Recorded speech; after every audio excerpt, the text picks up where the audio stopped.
So there's some really exciting news for the Bernie Sanders campaign and Bernie Sanders supporters in general. This is an article from Common Dreams.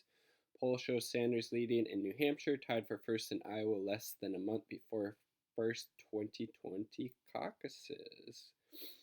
A CBS News tracking poll released Sunday found that Senator Bernie Sanders is leading the Democrat presidential field in New Hampshire and tied for first in Iowa with less than a month to go before the caucuses of the 2020 election.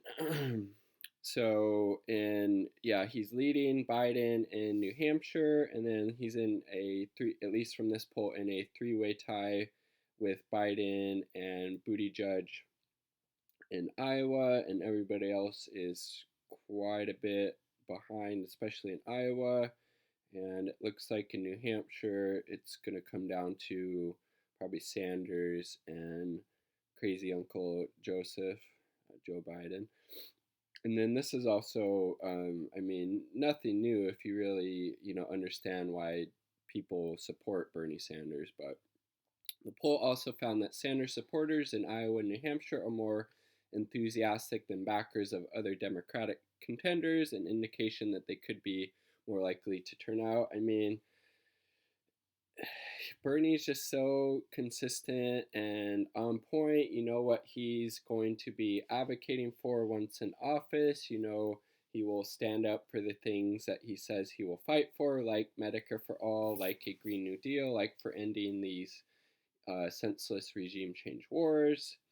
And then he's actually offering, people, these material things that would benefit their lives, like free college, like Medicare for all, or universal health care. And he's not just saying, well, those things sound nice, but we can't really have nice things, i.e. Amy Cloud Boot Jar. Oh, this is pretty interesting too, but not surprising.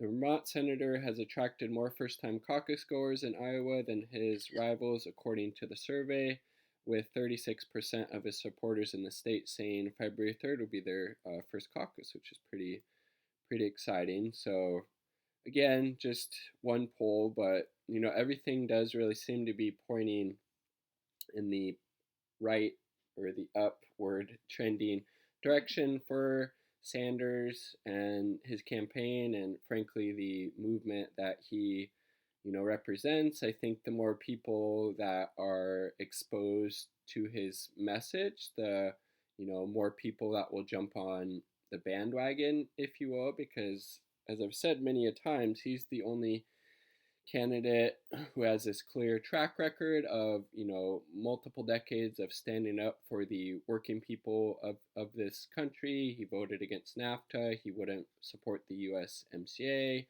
like Biden and Warren just came out and said she supported that. He's been unequivocal in his support for Medicare for all for at least since the 80s, if not sooner, which is super important to Democratic voters, as healthcare is their top priority, and he's been clear and consistent on that. So it totally makes sense why he has the highest favorability when it comes to healthcare, as well as the highest favorability ratings of any of the candidates, because Bernie is just frankly seen as a trustworthy and kind of honest politician, and you don't really have many of those in our current political system. So pretty awesome to see Bernie tied for the lead in Iowa with Biden and Buttigieg, and leading Biden by a few points in New Hampshire. But that's not to say that this is the time to let off the gas at all, if you will. We need to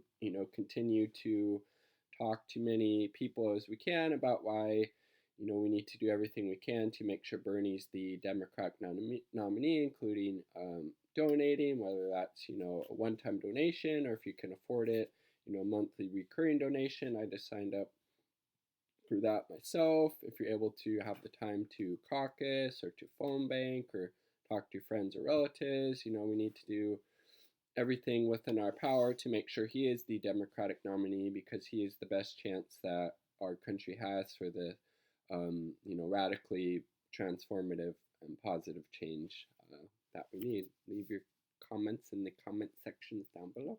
Peace. Bye. Peace.